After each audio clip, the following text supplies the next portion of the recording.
The Merrimac Pottery was founded in the late 19th century in Newburyport, Massachusetts, and started out making decorative flower pots, drainage tile. After 1900, they switched to making decorative art pottery. They only did this for about 8 years, so the first half of their production was only marked with paper labels.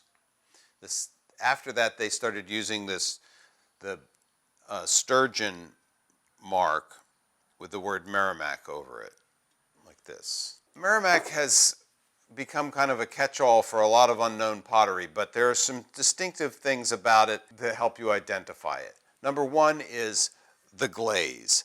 Although they made a matte green, it's distinctive and different from Gruby's, Wally's, Wheatley's, all the other ones, and this sort of has this sort of snake-type pattern to it. This piece has no visible mark. Either it had a paper label that's now gone or the mark's under the glaze. There's no question this is a piece of Merrimac. It's made on red clay, which you can see from the inside, which has a clear glaze over it. Almost all Merrimac is done on red clay. Like here, nice little example of the mark, very unusual drip. Here where the stilts are, these little foot chips where the stilts held it up in the kiln, you can see the red clay. Here's another one.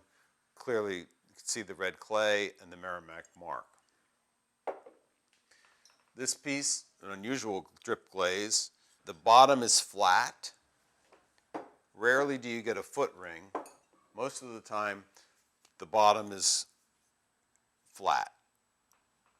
It says the mark. They had a really wide color palette in their glazes, much more so than Gruby or even Wally. They had luster glazes, purples and pinks. They had volcanics, sort of blistered glazes in a variety of colors. Pieces with decorated designs are extremely rare. But again, you have this, here's a great example of the feathered glaze. This piece is marked. Some of the best decorated pieces I've ever seen have no mark except for a little initial, which looks like EB.